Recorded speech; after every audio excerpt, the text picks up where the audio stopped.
حضرت عائشہ رضی اللہ تعالیٰ عنہ سے روایت ہے کہ رسول اللہ صلی اللہ علیہ وسلم نے اپنے اس مرض کے دوران جس سے آپ صلی اللہ علیہ وسلم صحت یاب نہ ہو سکے فرمایا، اللہ یہود و نصارہ پر لعنت فرمائے، انہوں نے اپنے انبیاء علیہم السلام کی قبروں کو سجدہ گاہ بنا لیا۔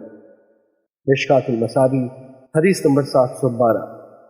حضرت جندب رضی اللہ تعالیٰ عنہ بیان کرتے ہیں، میں نے نبی صلی اللہ علیہ وسلم کو فرماتے ہوئے سنا، سن لو، تم سے پہلے لوگ اپنے انبیاء علیہم السلام اور اپنے صالح افراد کی قبروں کو سجدہ گاہ بنا لیا کرتے تھے، خبردار تم قبروں کو سجدہ گاہ نہ بنانا، بے شک میں تمہیں اس سے منع کرتا ہوں۔ مشکات المصابیح حدیث نمبر 713۔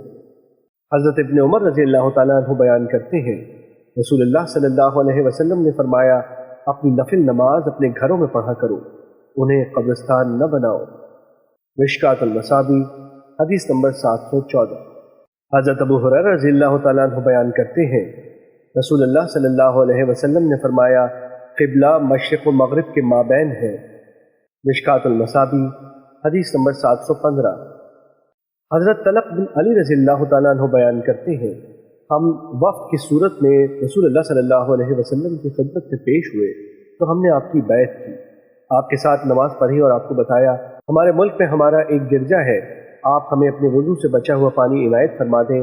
چنانچہ آپ صلی اللہ علیہ وسلم نے پانی منگایا، وضو کیا اور کلی کی، پھر اسے ہمارے لیے ایک برتن میں ڈال دیا اور ہمیں جانے کی اجازت دیتے ہوئے فرمایا، جب تم اپنی سرزمین پر پہنچو تو اپنے گرجے کو توڑ دو، اس جگہ پر یہ پانی چھڑکو اور وہاں مسجد بناؤ۔ ہم نے عرض کیا، ہمارا ملک دور ہے جبکہ گرمی شدید ہے، اس لیے یہ پانی تو خشک ہو جائے گا۔ آپ صلی اللہ علیہ وسلم نے فرمایا، اس میں اور پانی ملا لینا، کیونکہ اس سے اس کی برکت مزید بڑھ جائے گی۔ مشکات المصابیح حدیث نمبر 716۔ حضرت عائشہ رضی اللہ تعالیٰ عنہ بیان کرتی ہیں، رسول اللہ صلی اللہ علیہ وسلم نے محلوں میں مسجد بنانے اور انہیں پاک صاف رکھنے کا حکم فرمایا۔ مشکات المصابیح حدیث نمبر 717۔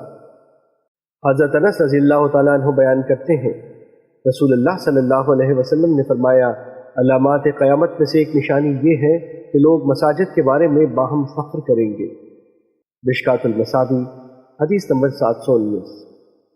حضرت بریدہ رضی اللہ تعالیٰ عنہ بیان کرتے ہیں، رسول اللہ صلی اللہ علیہ وسلم نے فرمایا، اندھیرے میں چل کر مسجد کی طرف آنے والوں کو روز قیامت مکمل نور کی خوشخبری سنا دو۔